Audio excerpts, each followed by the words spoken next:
I'm going to introduce Aman Goel. He's a CPA in Canada. He's also a CA from India and a company secretary. He completed his BCom from Sri Ram College of Commerce in New Delhi, and he obtained Canadian permanent residency in February 2019. And prior to moving to Canada, he worked for Deloitte in India, and currently he's working with EY, Ernst & Young, in Toronto, Canada, since October 2018. And he is going to be talking about immigrating to Canada. Aman, and he's a former student. Aman, take it away.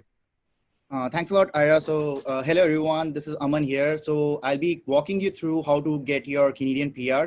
The process is really simple. I mean, I applied it while being on temporary permit itself. I didn't get my PR before going because, again, I didn't know about PR before going there. So that was one thing which I missed out while being in India. So I went over there on student permit. And as soon as I reached Canada, I saw that it was really easy process. And I was able to write my CV even before getting my PR.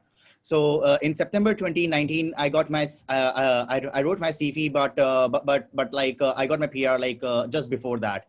So it's a really simple process, and I will walk you through it.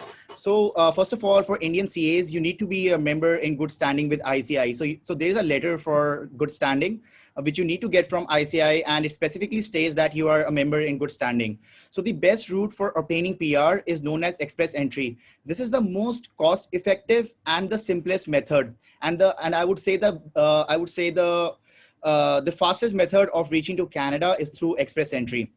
We CAs are classified as federal skilled workers. Federal over here means central. So let's see the process through which we can come to Canada. So first of all, these are the four broad steps which we need to have it for coming to Canada. The first step is to check the eligibility. In the next slide, I will talk about how do we check the eligibility.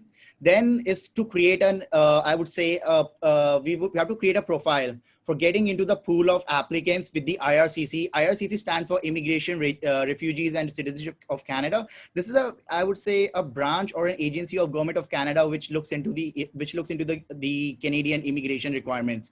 The next step would be the ITA. ITA stands for Invitation to Apply, and then there is a period from acknowledgement of receipt to landing in Canada. So first of all, we have to check the eligibility, that whether you are eligible to come to Canada or not.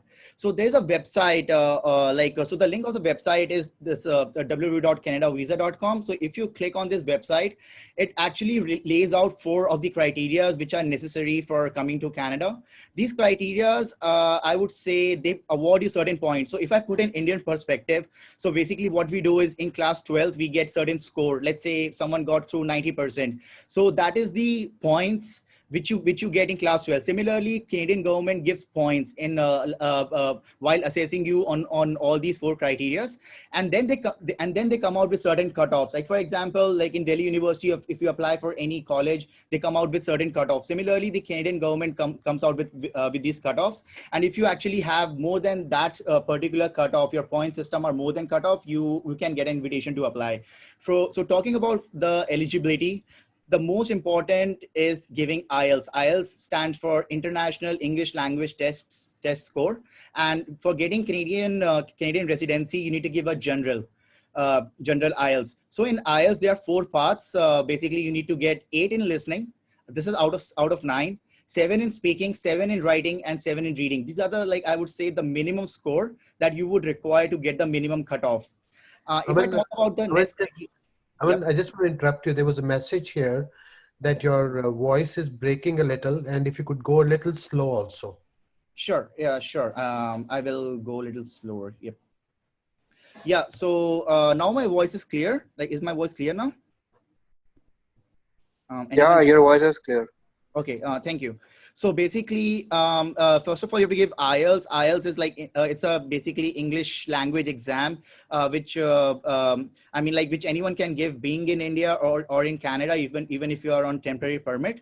So the minimum score is like 8,777. So 8 in listening, 7 in speaking, 7 in writing, and 7 in reading. The next is about experience. So we are like CAs. So basically what Canadian government has done, it has divided all the possible jobs which it needs for its own economy in different codes. So that code stands for NOC. NOC is National Occupancy Code. And for we financial auditors, it is 1111. So if you write on Google simply NOC 1111, then there will be a link for the Canadian government which says financial auditors and accountants.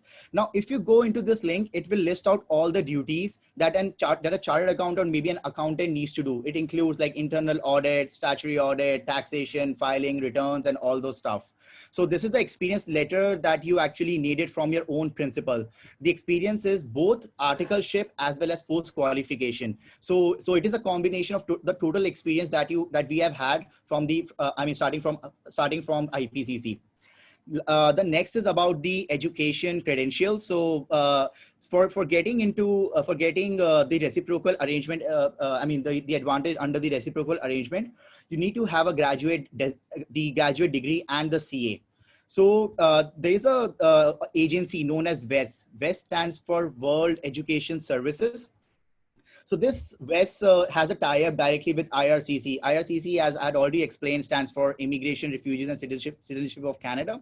So this WES has a tie-up with IRCC, and it evaluates the education credentials. Like what we have done, let's say in 10th, we obtain certain marks. So we send a transcripts like our 10th mark sheets, 12th mark sheets, your BCom mark sheets, and this needs to be sent directly from the universities. So what one needs to do, they need to go to the university and tell them that I need to do WES evaluation, and then they will directly send all these transcripts from the universities to the WES. Finally, the age criteria. So the best age would be, I would say before 30. 30 is the best age you can, you can apply for coming to Canada. Why I'm saying that? Because after the age of 30 or maybe like 29, your points starts decreasing. So simply to put things together, if you go onto this website on this link, you can see all these things together and then assess how many points you have. Currently, the score is high. I would say like somewhere around 470. And we Indian CAs who are at the age of 29 get around 472, 473. So I would suggest if you are planning to come to Canada, apply ASAP, because the score is increasing in the every draw. The next step. So once you have the score, you create a profile. So creating a profile means you go onto the government website and you create an expression of interest. The short form is EOI. So basically by creating an expression of interest, you enter into a pool of applicants. So at that point of time, you don't need any documents. The only thing which you need is IELTS and the education credential assessment that we just talked about, the WES one. The World Education Services.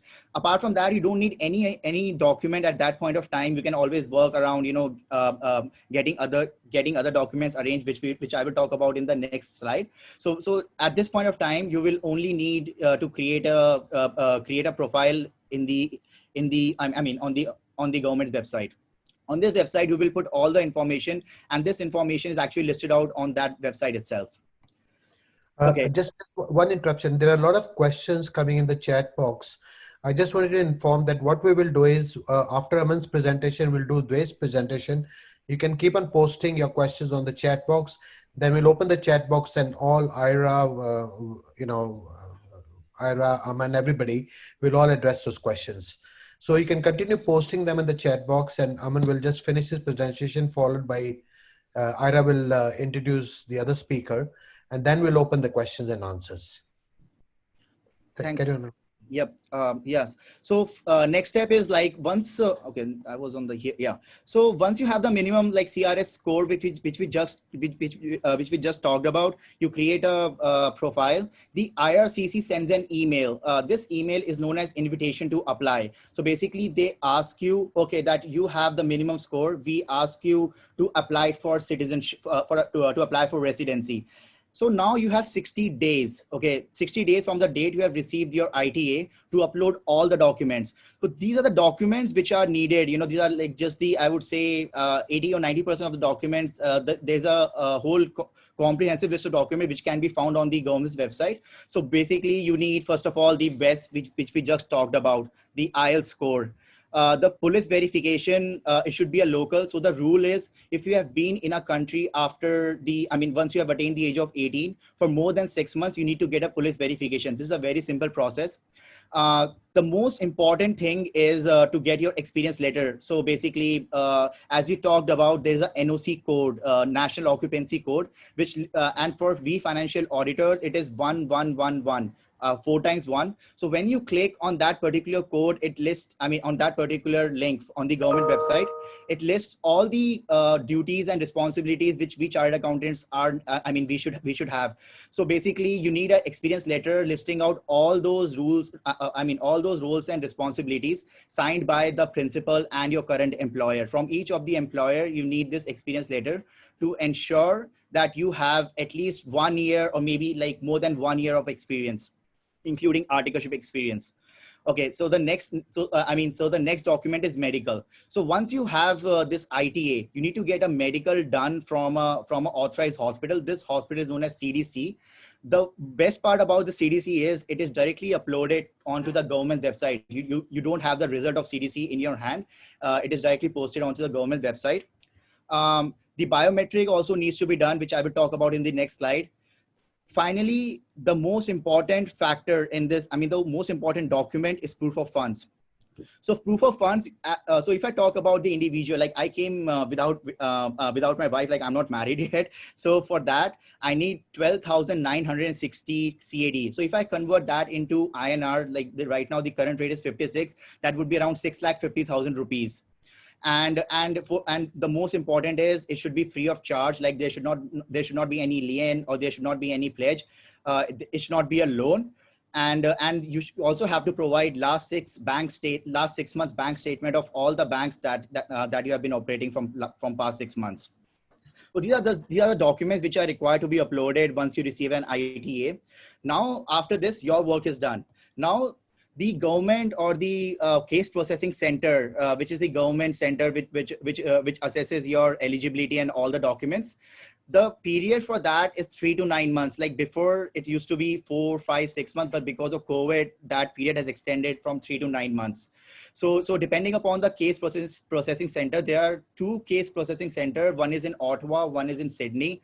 So depending upon the load of information, or I would say that the workload that they have, it normally takes 3 to 9 months. So after all your documents have been verified, you get a passport processing request. At this point of time, you can say that you have got your PR. So you have to submit your passport at the local VFS. What is VFS? VFS is the local passports. I would say it is an office where you submit your passport for getting your visa stamped, along with the 2 photographs. So you have to check the specification of these 2 photographs. There are specific government specifications for the photographs. Now there's another wait period for 1 month, which is generally like 1 month. Why 1 month? Because you get your passport back after having the visa stamping. Now, very important thing that one needs to keep in mind is a validity period of 1 year. So why 1 year? So for example, you got your ITA and you had your medical, let's say you got your ITA on 10th of August and you got your medical on 21st of August of 2020.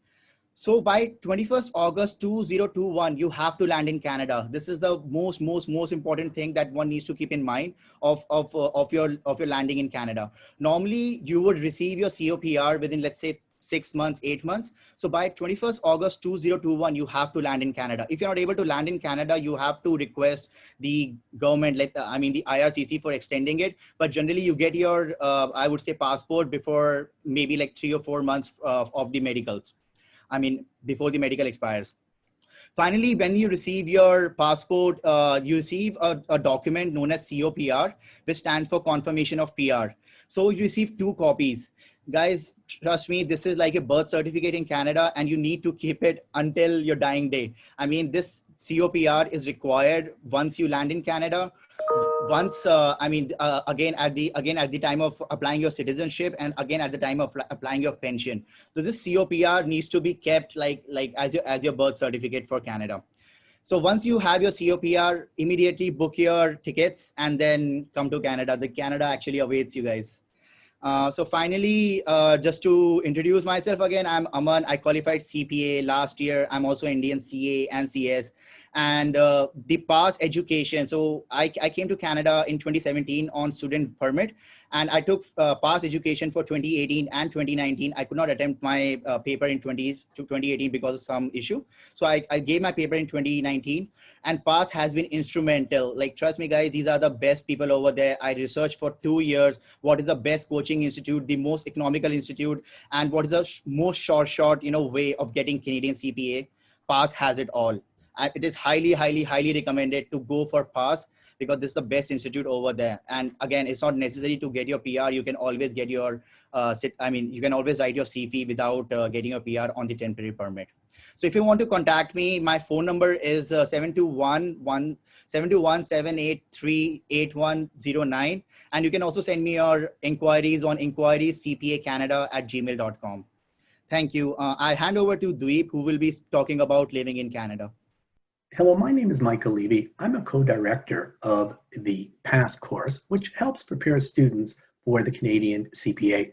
I hope you enjoyed watching the video on immigrating to Canada. You may have noticed that at the end of the video, Aman referred to the next speaker being Dweep Mehta, who will speak about living in Canada. If you'd be interested in watching the video on what it's like to live in Canada, please click on this small eye at the top right of the YouTube video, and you'll see a playlist. One of the videos on that playlist is Dweep Mehta's video, which deals with living in Canada. I think you'll find it very interesting if you're interested in immigrating to Canada. There are also excerpts from the PASS course, which was developed specifically for Indian and other international CAs. On the playlist, you may also wish to watch those experts to get an idea of how PASS can help prepare you for the Canadian CPA.